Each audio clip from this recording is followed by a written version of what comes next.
E ó, eu não quero dizer nada, com nada que eu for falar aqui, nada negativo. Uhum. A tua visão, pelo que parece aí, é uma visão do cristianismo que tem bastante ligação com o humano, como você falou, né? Tu pega ali os ensinamentos, eu imagino, tu pega os ensinamentos ali e tal e aplica isso na vida real, né? Cara, eu acho que uma das coisas que me afastou da igreja, porque eu ia bastante pra igreja com a minha mãe, até porque ela me fazia ir, tem a ver com o contrário, tá ligado? Os caras querendo que o humano fosse divino. Uhum. E aí torna uma experiência, além de maçante, punitiva. Tua visão é diferente disso, eu imagino. É bem diferente disso. É bem diferente disso. Mas eu tô falando besteira, porque tudo que você tá falando faz sentido. Porque é assim que eu me sentia, sabe? Pô, eu não... não é nem questão do que eu não posso ou o que eu posso fazer. Tem mais a ver com medo, sabe? Os caras incutavam medo, qualquer coisa que você fazia, qualquer coisa que você falava. E isso era uma parada que eu não curtia muito, porque eu sempre fui um cara que eu corria atrás dos meus troços, entendeu? Por exemplo, pô, fiz prova pra estudar na escola técnica 2 vezes, passei na faculdade, não sei o que e tal. E eu via uns caras que queria me dizer que aquilo ali não tinha muito a ver comigo, não. Uma forma de querer te emburrecer, né? Eu acho o seguinte, que não só o cristianismo, mas eu vou falar do cristianismo, que é meu lugar. Ele pode ser altamente emburrecedor e alienante, a partir do momento em que ele se propõe a ser um projeto de poder. Seja esse poder político, um poder da mente, do controle da mente, do capital, do medo. Porque não tem nada melhor para uma religião do que trabalhar com medo. Com certeza. Quando você pensa, o cristianismo pode ser isso, ou pode ser a referência pode estar em Jesus de Nazaré, que foi aquele carpinteiro de vida simples, que relacionava com todo mundo, que não exaltava o templo. Ele fala, pode destruir que eu faço o templo em 3 dias. Ele não está falando do templo físico, ele está falando do templo da nossa vida, que nós somos o templo. Então ele relativiza esse poder do templo, ele relativiza o poder do dogma. A partir do momento que ele inclui pessoas que, dentro do contexto do dogma, não estaria presente. Ele acolhe publicanos, pessoas que tinham comportamentos, do ponto de vista religioso, reprovável, mas ele acolhe dando oportunidade de mudanças na caminhada.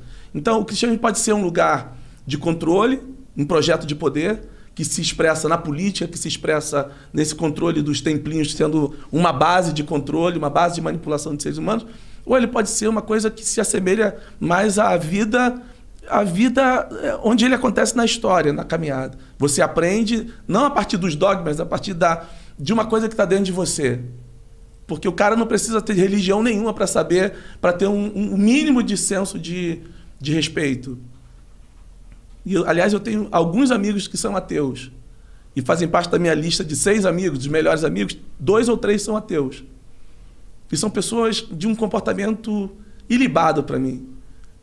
E eles não estão fazendo isso em nome de Deus, eles estão fazendo isso em nome da humanidade, em nome da consciência que eles têm do que devem ou não fazer. Então, eu concordo muito com você, eu acho que eles se conectam justamente com o que você está falando, os ateus.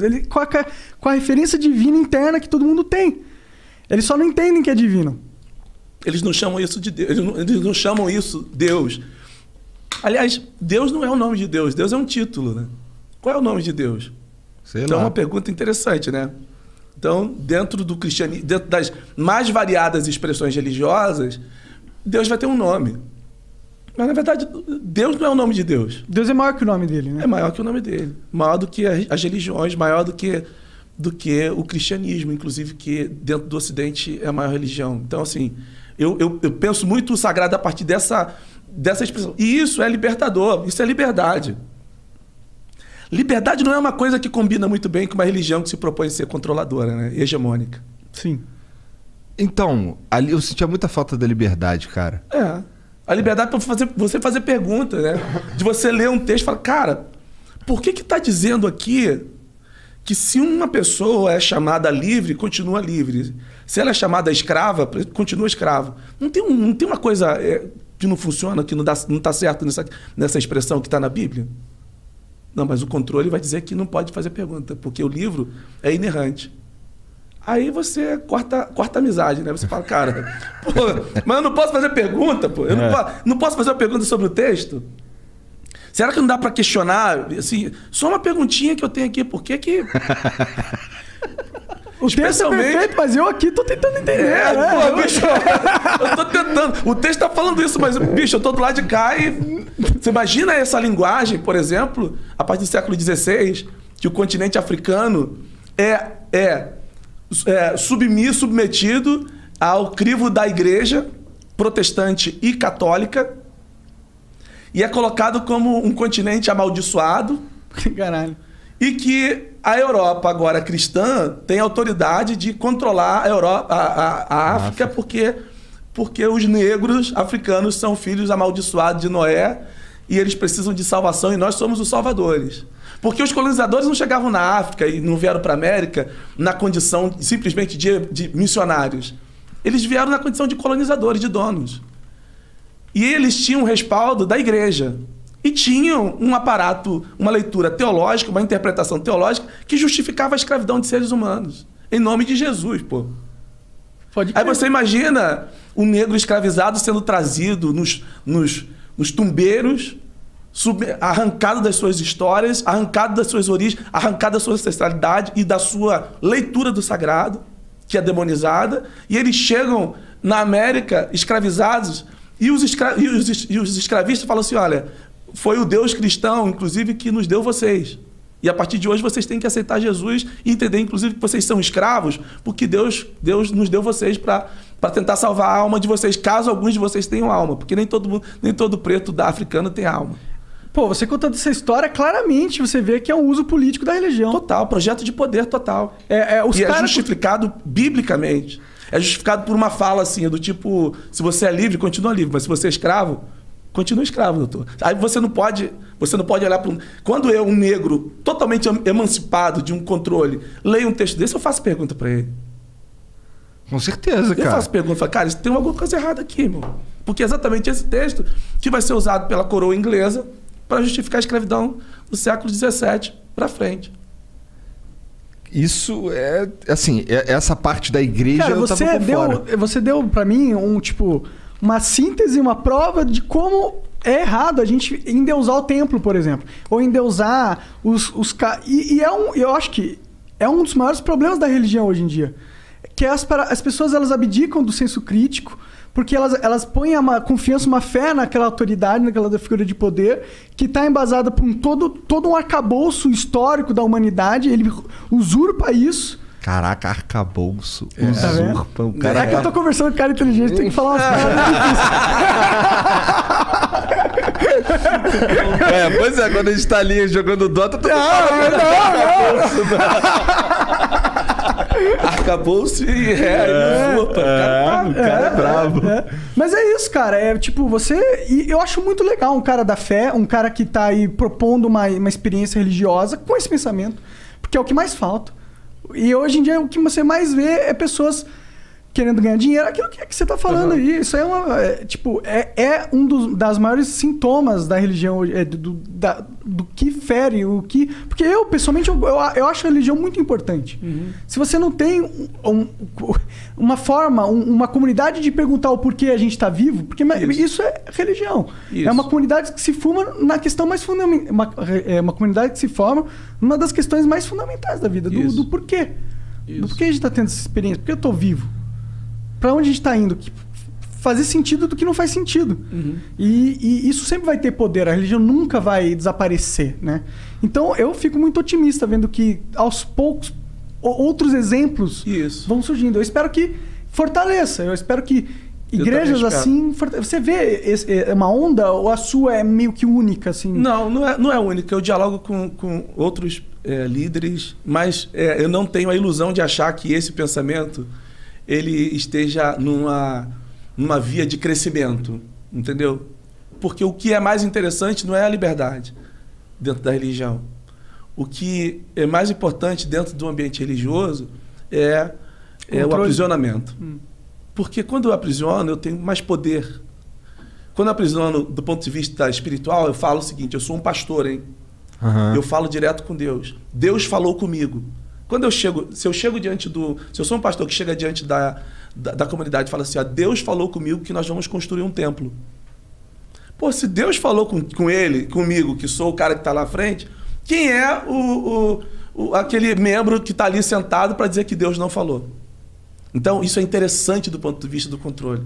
Porque eu uso assim, Deus me deu uma visão de que nós vamos levantar aqui 10 milhões para comprarmos uma rádio. E nós vamos, através dessa rádio, ganhar o Brasil todo para Jesus.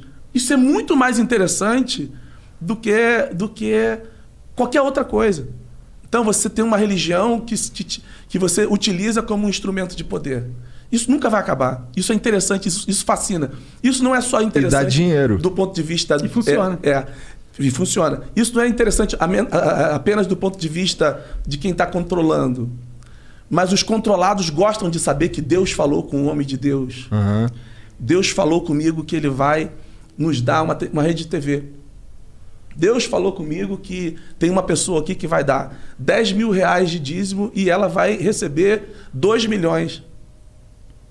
Melhor que Mega Sena, né? Melhor que muita coisa. Puta merda. Então, aí, esse tipo Qual que é essa igreja aí que eu vou lá? Tem vários endereços aqui em São Paulo, inclusive. Olha só, isso aí é interessante do ponto de vista de quem controla, porque o benefício é muito grande, mas dos controlados também, o fascínio de ver alguém que falou assim, olha, Deus falou.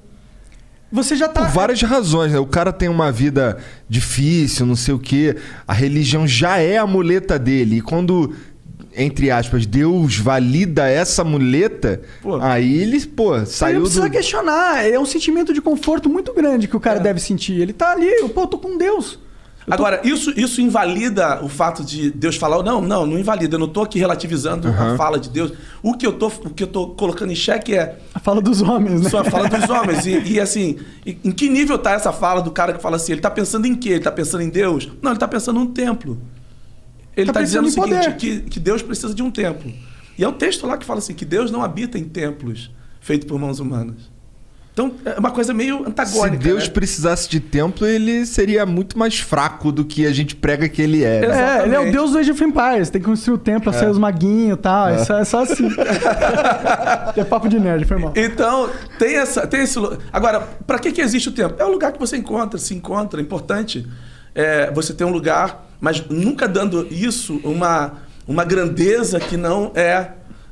Ou dando identificando esse lugar como lugar do sagrado. É complexo isso. Porque nós estamos falando de um cristianismo de 2000 anos, que construiu não só o Templo de Salomão aqui em São Paulo, mas Roma, o Vaticano. A Catedral da Fé também, né? A Catedral da Fé, exatamente. E o Vaticano também é construído com isso. Sim. Em nome de Deus. Entendeu? Fortunas eram dadas e dinheiro de pobres eram tirados, eram cobrados em nome de Deus. Então, assim, tocar nisso é uma coisa complexa demais, porque nós não estamos falando somente das experiências das referências que você tem na contemporaneidade. A história do cristianismo, de outras religiões também, mas eu estou falando desse lugar aqui, é uma história marcada com edificações de templos. E todos esses templos são feitos em nome de Deus. Agora, interessante que as pessoas gostam desses lugares. Então, eu não quero relativizar os lugares, eu relativizo a motivação de se fazer e atribuir àquele lugar o lugar onde Deus está. E a gente não consegue, por exemplo, identificar que Deus está ali, mas Ele está também nas comunidades de base, na periferia, Ele está embaixo dos viadutos, onde tem pessoas